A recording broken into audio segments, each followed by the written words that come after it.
not rely on one bulky item for warrants. Watch for frostbite. Warning signs include white or grayish yellow skin, numbness, and skin that feels unusually firm or waxy. If symptoms are detected, get medical help immediately. If medical help is not available, get the victim to a warm location and immerse the affected area in warm water. Frostbitten areas are numb and can be easily burned, so avoid using heating pads, fireplaces, or radiators for warming. Do not rub the frostbitten area. This could cause more damage. Watch for signs of hypothermia, including shivering, memory loss, fumbling hands, slurred speech, and drowsiness. If the victim's body temperature is below 95 degrees, seek medical help immediately. If medical help is not available, get the victim to a warm location. Remove wet clothing, warm the center of the body first using an electric blanket, and if conscious, give the victim warm, non-alcoholic beverages. Please continue to stay off the roads as much as possible. This will give Georgia DOT crews the room they need to maintain the condition of the roads. If travel is necessary, slow down, allow extra time, and be especially careful on bridges and overpasses as they freeze first. Lastly, know who to call if you're in need of assistance. If you're experiencing a life-threatening emergency, call 911. If you need to check road conditions, report an incident, or request road assistance, call 511. If a tree is blocking the road or if you see someone in need of shelter, call 311. If you'd like to report a power outage or down power lines, call Georgia Power. If everyone keeps these safety tips in mind, GEMA and our state partners will be better able to respond to the needs as they arise. GEMA Homeland Security will continue to monitor the winter weather and collaborate with local and state officials to assess conditions and determine the best steps to keep Georgians safe. We ask that you follow all guidance from your local officials and continue to monitor your local National Weather Service and trusted news sources for the most updated information. We'll continue to share updates on our website, that's gema.georgia.gov, through our social media, and directly with local officials. If conditions change, we'll make sure the public knows right away. And with that, I'll pass it over to Commissioner McMurray. Thank you, Director Lamb. As this winter weather storm is still playing out, and we're in fact in the middle of it, we have continued to work our plan starting on Friday night at midnight, where we've continuously brined and pre-treated the roads before this winter weather came in, some 18,000 miles of road. In fact, we've deployed 1.5 million gallons of brine on Georgia's highways and about 2,500 tons of the salt aggregate mix that we spread as we plowed the sleet and freezing rain that began to accumulate in that wedge area that we're now so familiar with. As this winter weather storm continues to evolve, and as we have a front coming through now as we speak, we are relocating about 70 staff and 42 pieces of equipment to address this wedge area, which is really East Metro, out I-20 to Augusta, over toward Athens, up the I-85 corridor, all the way to South Carolina, up to Gainesville, Georgia, up the 365, 985 corridor, and also up the 400 corridor in Forsyth County, Dawson County, Lumpkin County, up to Dahlonega, where this wedge and where the most material has been accumulating, and where we continue to try to get ahead of this by continuing to brine, spread the salt aggregate mixture, and plow off the slush off the roads. With that being said, we have a lot of winds right now. We have 24 state routes with a closure at some point on them. Most of them are in our northern counties like White, Habersham, Towns, Union counties, as well as Cobb, and one here in Metro Atlanta. This is due to trees falling. And so we are now dealing with wind and trees falling that impede our ability to treat the roads and try to clear them. So we'll continue to deal with that as it comes forward. We will continue and maintain our stance of 12-hour shifts of all hands on call and all hands working, in fact, over to this storm until it's safe to stop. We do expect a refreeze tonight of the precipitation that's coming in now, especially in that wedge area. that will likely refreeze and have more accumulation of freezing rain and sleet that is actually occurring as we speak in many areas. If a roadway looks good now after this rain has moved through or the freezing rain, don't expect it to be good overnight or into the morning. We still need to get out and treat and make sure these roadways are safe, especially in the daylight tomorrow where the temperatures will be very cold. As the backside of this front we're experiencing now comes through, we'll continue to brine if the rain comes through and it's wet. On the backside of this, we'll continue to brine. If it's sleet, freezing rain, and that wedge area that we've experienced, we'll continue to try to plow that off and spread the salt aggregate mixture. We're going to ask everybody, as Director Lamb did, to just stay home. Thank you for staying home today. We've seen a reduction in traffic, about 70 to 80% over a normal Sunday. But tomorrow morning and overnight is going to be very difficult. And so just stay home until we can provide more information that we know that these roads and the temperatures are favorable for travel. Safety is job number one for us at GDOT and everybody here at GMA team. And we know that's important safety for you, but it's also safety for the women and men that are doing the hard work out there among all our agencies. So please give us all room to work and slow down and move over if you see those amber lights or the blue light escorts that are provided by the Department of Public Safety. And with that, I will turn it over to Colonel Hitchens from the Department of Public Safety. Thank you, Commissioner. And I want to start off with reiterating that the majority of the people that have been asked to stay home have heeded that warning, and that is reflected in the total calls that we have seen in the affected areas. So far, since 6 o'clock yesterday, we've had 775 total calls, 25 crashes, and 95 motorist assists. And we would just want to say thank you for paying attention to that and staying off the roads. And we do call for you to continue that same posture as we move through this storm. Our personnel that we have assigned, we brought in some Southern troops, which allows us to put about 50 personnel in the metro area during the daytime hours and 30 personnel overnight. And those personnel will be out there to continue to answer calls, work crashes, help motorists as the need arises. And our Northern troops, they remain on what we call Phase A, which means their cars are packed, ready to deploy into any area that is needed and most likely to be the northeast area of Georgia. Our Southern troops are on identified IRT teams, which are initial response teams. If a need arises where there's a affected area in the state, we can bring those personnel in and they'll assist at certain areas that they need. For the folks that are in the metro area are put in sectors, and they're put there so they're getting around the metro area coverage, but we have moved some into the eastern and northern area of the metro area so that they can handle those areas that are more affected. We have CVE, our commercial vehicle enforcement teams that are helping DOT with the treating of the roadways.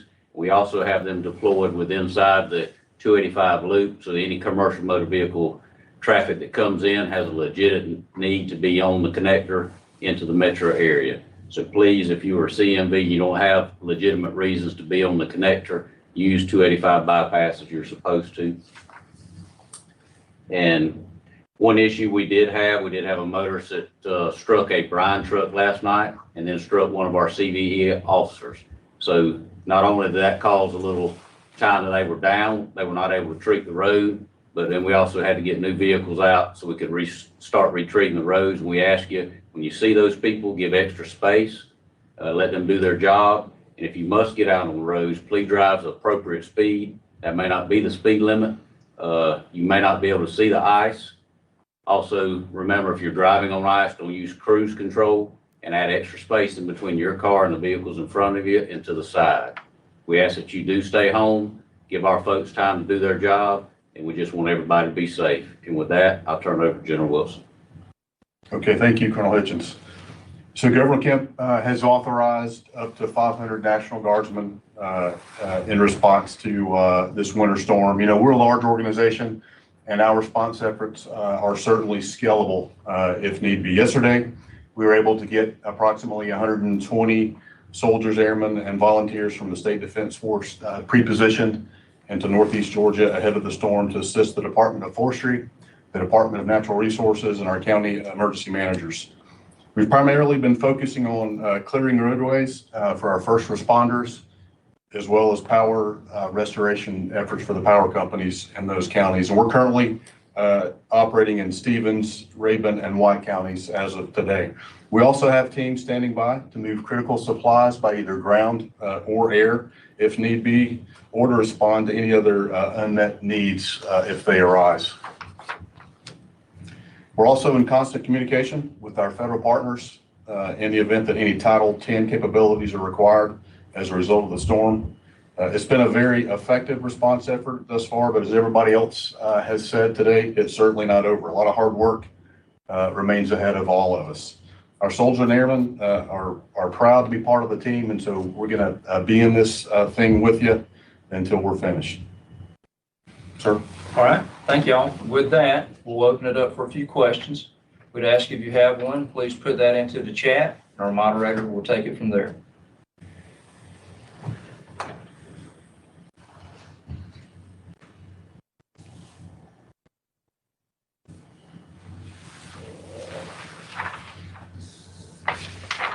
How many power outages are across the state? So the last update we had right before coming in this meeting, we had 80,000, just over 80,000 outages in the state.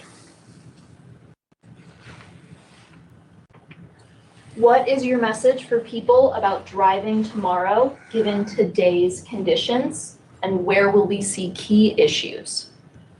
Will, you want to talk about the weather we expect tomorrow and how that relates? Yes, sir. So as we've mentioned, we're seeing precipitation move through much of Georgia right now. That's going to continue for the next few hours through the early evening.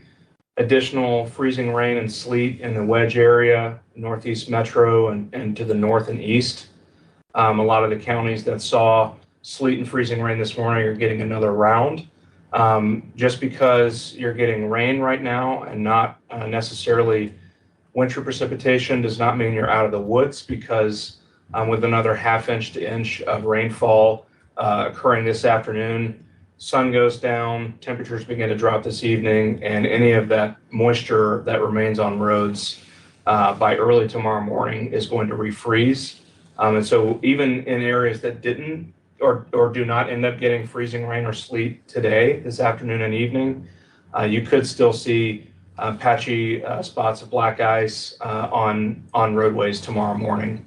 Hopefully we warm up enough tomorrow to melt and dry everything before temperatures really plummet again on Tuesday morning. Thank you.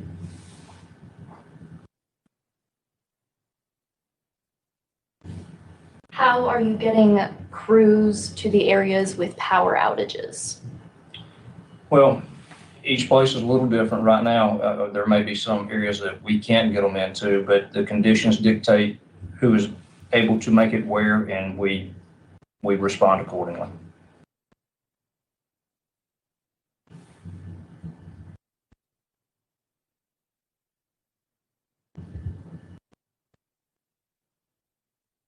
Where are the biggest issues we are seeing so far, and what are the issues? Are we seeing downed trees, power lines? How long will it take to restore and work through this damage? Well, if you want to talk a little bit about where the wedge is at, I'll talk about how we're going to do that. Sure. So like Commissioner McMurray mentioned a moment ago, it's really up that 400 corridor, I-85 corridor, and areas to the north and east of that, even down along and north of the I-20 corridor, where we've seen the most ice accumulations. However, because it's windy all over North Georgia, we are seeing trees and power lines come down sporadically in different areas. So it doesn't necessarily take ice to do that, but obviously the ice makes those trees and power lines a lot easier to come down.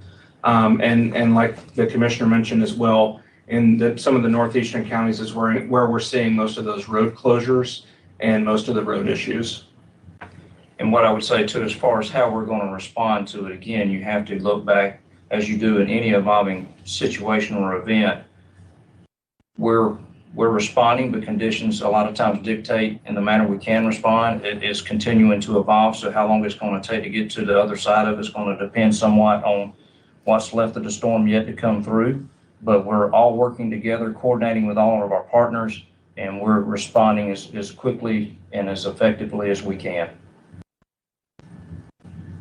For people who are wondering about driving tomorrow, when should they be safe to come out, or should they stay home for the whole day?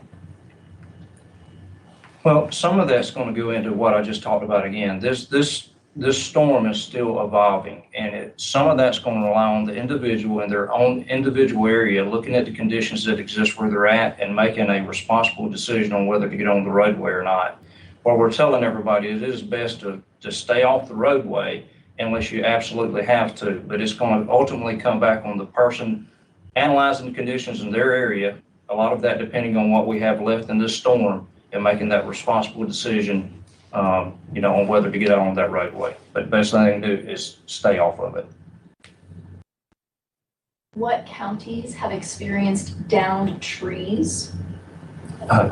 That's probably impossible to tell. I mean, this is a widespread event. There's probably downed trees in a large part of North Georgia. So as far as what counties, probably the majority of them. How will the federal emergency declaration help? Gives us another tool in the toolbox. So what that does is make sure that we've got accessibility to federal resources if we need them. So it's another tool for us to use if needed. Does the fact that it's raining and above freezing into tonight reduce the risk of power outages tomorrow due to less ice on tree limbs? You want to talk about that? Sure, yeah, so we're really concerned about trees and power lines coming down tonight based on the winds, in addition to areas where we see the freezing rain, ice accumulations. Even if you don't see freezing rain or any wintry precip or any ice form, you could still see down trees and power lines this evening because the ground is saturated. We have the winds moving in, gusting 20 to 30 miles per hour. It doesn't take that much wind to down trees and power lines, but any areas that do see ice accumulations this evening and tonight are much more likely to see those down power lines and trees. Let's take one more.